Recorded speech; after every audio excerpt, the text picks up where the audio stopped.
That on, please, sir. Blue platform ready. You're not going to hear me talk, but you'll hear my voice. There's no feedback loop in it. Okay. Hey, everybody. My man, can you tell people who you are if they don't know who you are? My name's Andy Huang. I'm from Baton Rouge, Louisiana, and been powerlifting about 3 years on and off. I had a 2-year stint where I bodybuilded, and that's about it right now. With your bodybuilding, was it just for fun or were you competitive? It was competitive. I had about 3 shows, won my class in 2 of them. So I just got burnt out, and I just always try to go back to powerlifting. And about August last year is when I decided to just focus solely on powerlifting. How has that gone for you? Powerlifting? Yeah. It's gone amazing. In the last 8 months, I've just been on a skyrocket to the top of the 275 class. It's my 4th meet in 8 months, and usually people would be fatigued and burnt out by now, but I still making the progress and staying healthy and have the fire, and I want to keep going. And a good lift for John there. Good lift for John on the red. Lazaro Rodriguez on the blue, 200 kilos, 440. How's your day going so far? Can you talk a little bit about the numbers you've put up, and have they been the numbers you've been coming here for? The day was going as planned until my last bench. The 512? 512. I really didn't want to miss any lifts today so that I could, go after the #1 ranking for 275. So I still have a chance. It's just come down to my last pull. It's gonna be a big pull out of what I was expecting, but we'll see how my second attempt goes, and if it goes well, I'm gonna go for it. So if you miss a lift, like you missed your last bench, how is that going to affect the pool? Like, do you have so much in your play in the pool that you could go, okay, I could pull 800, but if I pull 812, I'll still get the numbers I want? Yeah, well, luckily for me, the deadlift is my better lift. Okay. So I do have room to, I guess, go exceed what I plan according to my training. So, and then at this point, that's my only goal, is to go after 2175, #1. Anything less, I'm still #2, and it's just go back to drawing board and just work on, hitting all my lifts correctly. Now, you say your deadlift's your best lift. Is it because of your leverage, or is it because of how you just like to pull? Why is it your best lift? I'm actually, I don't know about if I'm built to deadlift, but I just feel very confident and strong in it. I've added so much weight to it recently, and it's just one of those things where, like a squat, I'm a little more less confident in it. It's way more technical, a lot scarier versus just kind of setting up tight and then just pulling the bar off the ground. So, and my last few meets, I've always had some in the tank, and so I just feel like it is my buffer zone where if I need to make up some room, I can. It's good to have that, right? It's good to not go so far in that lift that you don't have any more room for play when you're trying to compete. Right. And if you play your attempts smart, that sets up for next meet coming up to be able to obviously pass what you did today. Yes, sir. Is there another meet this year that you're going to do? Actually, I have 2 more planned this year. Chad, who we just interviewed, he's putting on the first Juggernaut Classic at his gym. That's on October 8th. I said to him, I know a live stream guy. Yeah. He said he could set the live stream up, but maybe he might bring me out to do some commentating. Oh, you should. I'd appreciate it. It's definitely one of a kind event where you can combine weightlifting and powerlifting. That's what I heard. And have a super flight with just 12 lifters. And I think it'll be a good environment and bring 2 sports together. I think it would be. Now, you were a bit of a bodybuilder, and now you're a bit of a powerlifter. Can you tell me, and for the people that don't know, there is a difference in mindset as a bodybuilder than as a powerlifter, right? I mean, obviously you don't train the same, but you've been around bodybuilders, and you've been around powerlifters, and now you are. Can you tell me the difference in the personalities between the two, and why you successfully kind of swapped over? I think the main difference is, during a competition, bodybuilding is very subjective. Uh-huh. It's not a black and white thing where you hit the lift and it's a certain number. Yeah, it's up to the judges on how they like your shape, your physique, your flow. And also bodybuilding is just a daily grind where you have to always be on top of your food. Every little calorie counts, even in the off season. And of course the training's different. Bodybuilding is just all volume and pushing, not so much the number on the bar. Uh-huh. Now, with powerlifting, would you say that you're a lot happier now powerlifting than you were when you were bodybuilding? I'm much happier and I have a lot more balance in my life. Uh-huh. But I can still incorporate, everything I learned from bodybuilding as far as, nutrition, staying in shape, recovery.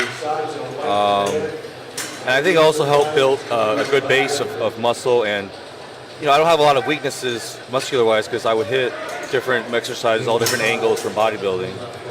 And then just overall, like I said, the daily grind of powerlifting is not, the man isn't as strict as bodybuilding and eating every detail, keeping track of everything. Right. What do you do for a living? I'm a personal trainer. Personal trainer? Where at? In Baton Rouge, Louisiana. So. What got you into that? Was it the bodybuilding that led you to become a personal trainer? It was after college. I was coaching football, but I just, I've always lifted weights since I was 15. And did you play football? Yes, sir. I played high school. Then out of college, I played at BYU. I played defensive tackle for a year. Yes, sir. At BYU? Yes, sir. Wow. So did you graduate from there? No, I only played a year and I kind of left. Well, I didn't really play much.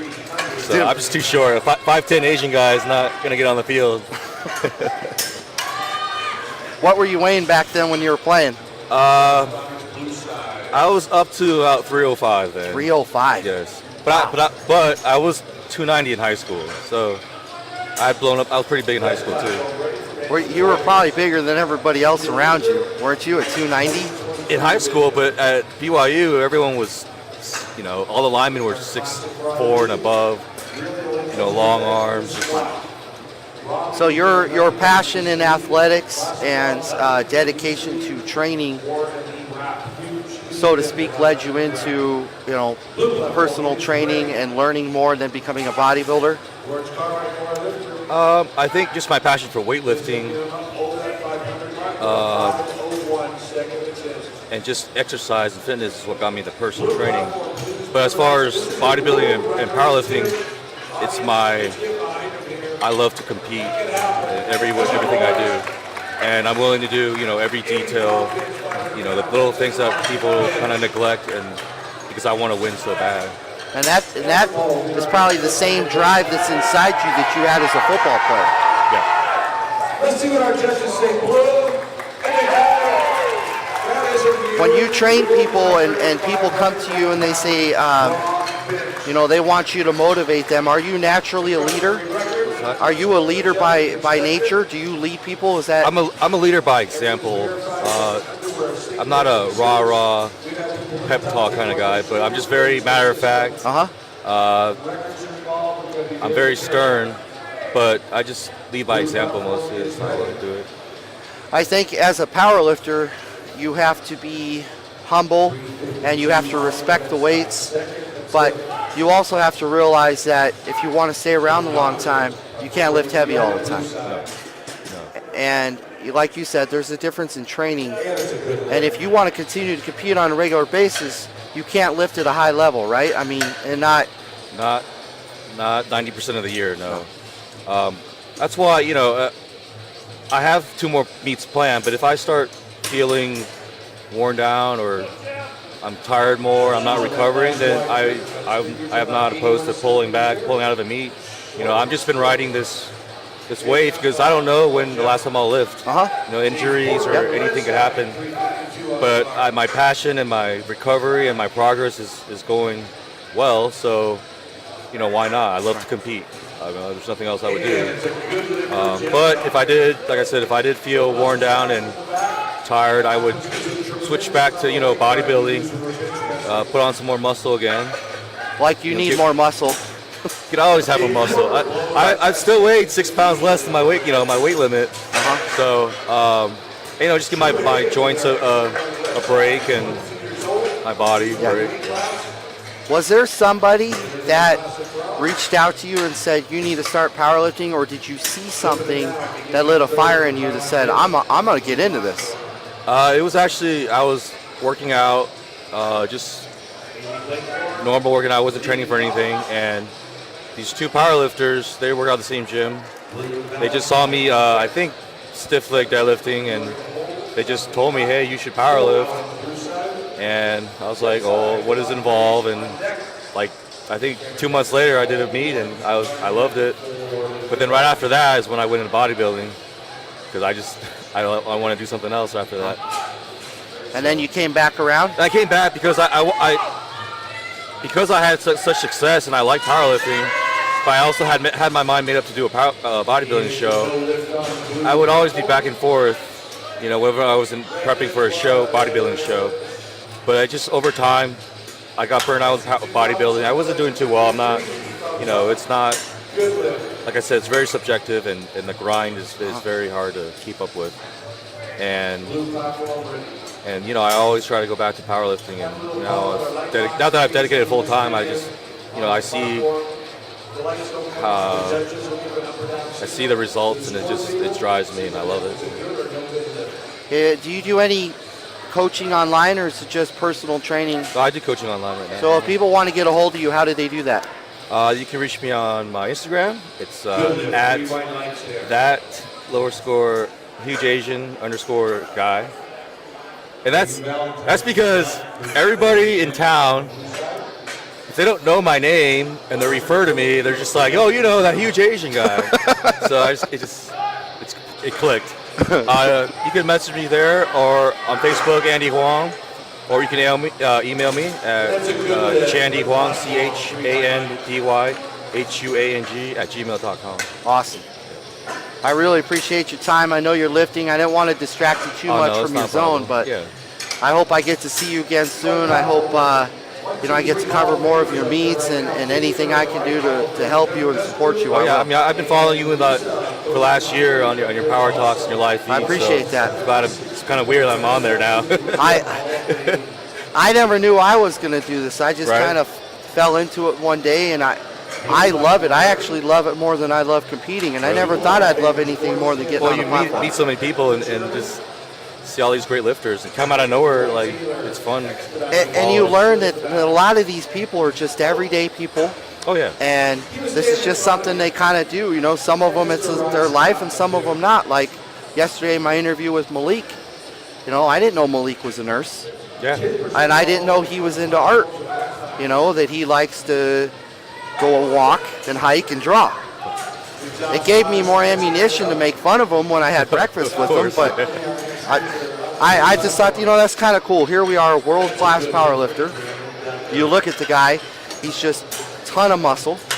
He's very quiet and soft-spoken, but he's highly intelligent. And powerlifting, it's important to him, and it means a lot to him, but it's not the end of the world if it doesn't work out for him. No. Like you said, everyone from all walks of life like powerlift. And some people take it very, very serious and it's their identity, but I feel like if you want longevity and balance in your life, you can't base your whole life on powerlifting, especially if you want to last.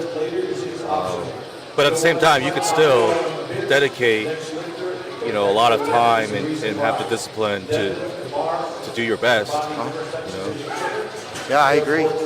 Man, good luck. I hope you get all the deadlifts and you finish the day where you want to be. And maybe on your last deadlift, you just really lay into it. That's what I came here to do. I'm going to go for it. So Chad's a little iffy on it. He kind of wants me to just be get my lifts in, but I don't know. We'll see in the last pull. You might have to tell Chad after your second attempt, you might have to say, you know what, coach? I got this one. I think I just have to make my second attempt so smooth and easy that he's just like, all right. Yeah. Just have fun. Yeah. Just tell him sit back and watch. Have fun. Yeah. Just tell him go sit with Gary and watch. That's right. Thank you very much, my friend. Problem. Appreciate it. Thank you. Appreciate Good it. luck to you.